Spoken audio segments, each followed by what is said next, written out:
துலா ராசி சித்திரை நட்சத்திரம். ஸோ நீங்க வந்து ஐபிஎஸ் வேலைக்கு வந்து நீங்க வந்து இப்போதைக்கு எக்ஸாம் வந்து 2026ல வந்து மேல இருந்து ஆகஸ்ட்ல இருந்து எழுத போறீங்க. அப்ப அதோட ரிசல்ட் வந்து உங்களுக்கு 2027 வருஷத்துல வந்து கிடைக்குது. அப்ப இப்போ உள்ள காலகட்டத்துக்கு வந்து உங்களுக்கு வந்து இந்த ஐபிஎஸ் வேலை கிடைக்குமா?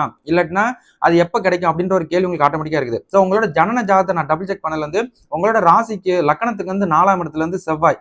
அந்த செவ்வாய் வந்து உங்களோட தொழில் ஸ்தானத்தை 7ஆம் பார்வையா பார்க்கறதுனால கண்டிப்பா வந்து உங்களுக்கு ஐபிஎஸ் வேலை கிடைக்கும். இது ஒண்ணு. 2வது வந்து உங்களுக்கு வந்து 2027 வருஷம் 9வது மாசம் எக்ஸாம்பிள் செப்டம்பர் மாசம் வரைக்கும் வந்து உங்களுக்கு வந்து குரு தசையில ராகுவே புத்தி நடத்துறாரு. ஸோ அப்ப உங்களோட இந்த எக்ஸாமு இந்த இன்டர்வியூஸ் இதெல்லாம் வந்து கம்ப்ளீட் ஆகுது அப்படின்னா உங்களுக்கு 2027 வருஷம் 9வது மாசத்துக்குள்ள வந்து நீங்க வந்து போஸ்டிங் அடிச்சு நீங்க வந்து பொசிஷனுக்கு போறதுக்குரிய வாய்ப்பு இருக்கு அப்படின்றத நான் ஞாபகப்படுத்துறேன். ஸோ நீங்க வந்து ப்ராப்பரா நல்ல ஒரு மன ரீதியா வந்து நீங்க உங்களோட எக்ஸாம் உங்களோட இன்டர்வியூஸ் எல்லாம் கரெக்டா நீங்க வந்து அட்டன் பண்ணுங்க. உங்களுக்கு வந்து வாய்ப்பு இருக்குது. ஸோ கண்டிப்பா நீங்க வந்து ஐபிஎஸ் அடிப்பீங்க. ஸோ அதை நினைவில் வச்சுக்கோங்க. ஸோ அதுக்கப்புறம் வந்து எனக்கு ஃபியூச்சர்ல அப்டேட் பண்ணுங்க. சரிங்களா?